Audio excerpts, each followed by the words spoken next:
Hey everyone. Well, it is still Monday. It is still the 3rd of June. It is 2023. Are we going to expect anything more from these crazy times? Well, as of recent, most of the technology stuff is all based on things to do with genes. And I'm not talking about your blue Levi's or your denims that you might wear. I'm talking about the ones inside your body that are partly from your parents. Now, this poor woman here, she's been pardoned. So she hasn't been found innocent, but she's been pardoned after 20 years of the murder of 4 of her children. They were all sudden infant death syndrome from memory. I can remember I hadn't had any children when this was out and about in the public here in Australia. It's very sad that somebody would have 4 children that have passed away due to, some horrible, maybe environmental thing, maybe a genetic thing, who knows. But anyway, she always said she was innocent. And once, you're meant to be innocent until proven guilty, they basically found that 2 of her children had been maliciously damaged in some way, and the others had passed away through smothering.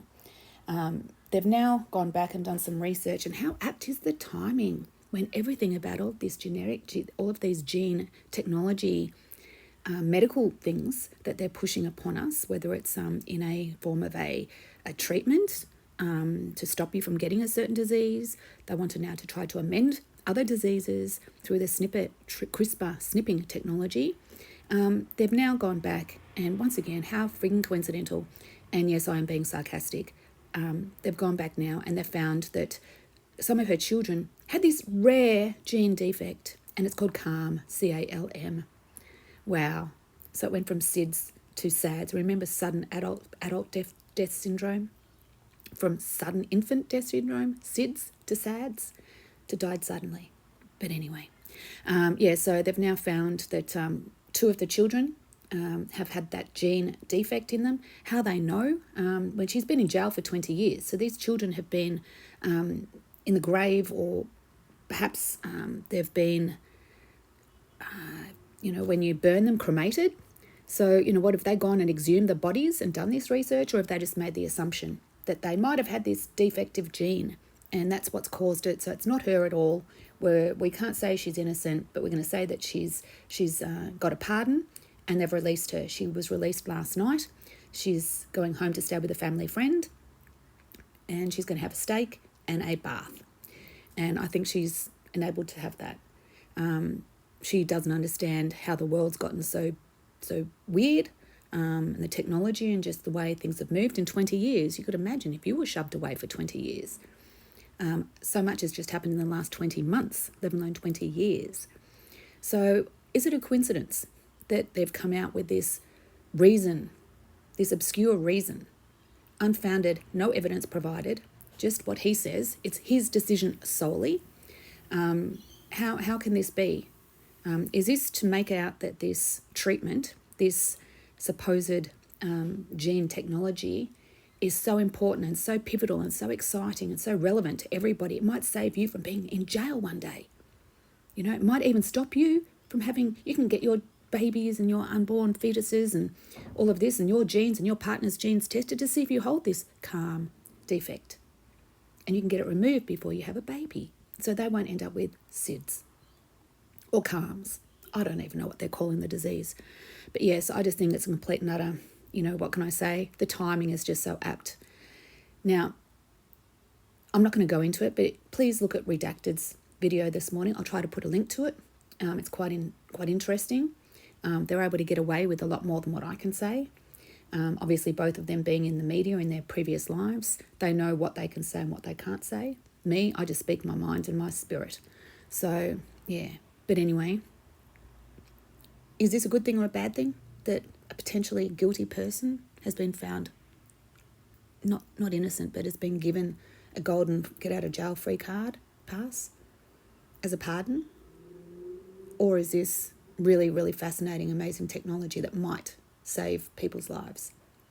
And when I mean that, I'm not talking about the children. I'm talking about the person in jail. But the way the world's going, we're all going to be in jail. We're already there. when I was in Brisbane the other week, just on Friday, and today, of course, is Monday. The actual the number of homeless people was appalling. And when I mean that, it was just, wow, I couldn't believe it. They were everywhere. And I felt nothing but compassion and sympathy for those people. And I will tell a story. I don't have room on here because a video is going to be coming up very soon, and I need to be focusing on Miss Folberg, whatever her name is, because this is relevant. I said I think that it's a apt timing that they've brought out this supposed technology. And look at it, it's everywhere. It's this, she's found it free, she's found free. Look at this, the top 3 links are all based on her. So they're going to be shoving this shit in our face. Literally going to be shoving it in our face. And they're going to try to find anything positive they can to try to make this technology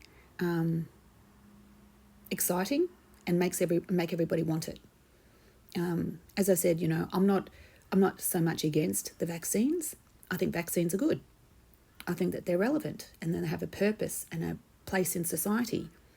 But when you're using a technology, and the mRNA technology, I think is something that we need to be a bit more concerned about because it is so new. And when you look at this linkage through to Redacted, you'll see what I'm talking about. It's not as effective or as safe, inverted commas, as what they say. But anyway, I've had my rant and I'm going to go now. This morning at 9:30 I met with the Governor. I recommended that the Governor should exercise the royal prerogative of mercy and grant Ms Folberg an unconditional pardon. The Governor agreed. Ms Folberg has now been pardoned. My task is to consider the evidence at the trial and the conduct of the trial in light of the further evidence received at the inquiry to determine whether overall there is a reasonable doubt as to Ms Folberg's guilt of the manslaughter of her child Caleb, the infliction of grievous bodily harm on her child Patrick, and the murder of her children Patrick, Sarah and Laura. I have reached the view that there is reasonable doubt as to the guilt of Ms Folberg for each of those offences. Set out below is a summary of the basis on which I've reached that conclusion. My detailed reasons for each of the matters referred to will of course be contained in my report to the Governor, and his concluding paragraph says, "For these reasons I am firmly of the view that there is reasonable doubt as to Ms Folberg's guilt.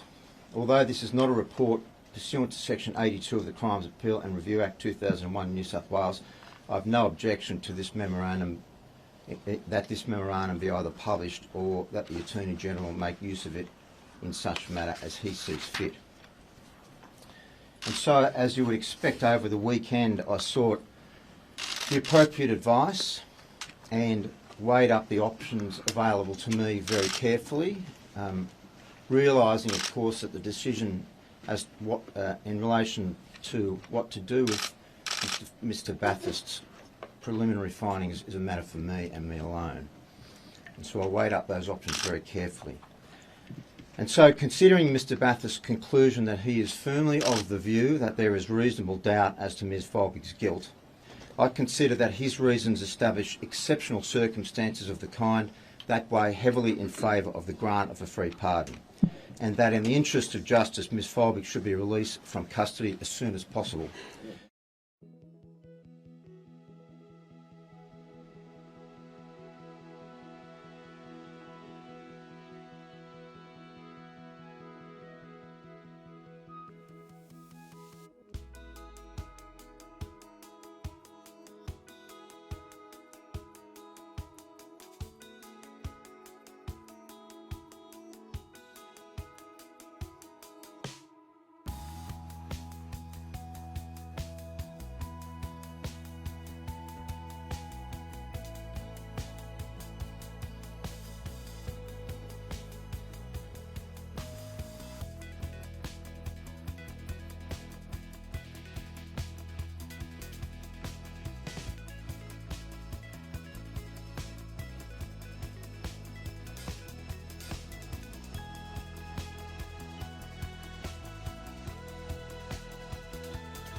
It makes me sick what I do for this shitty planet.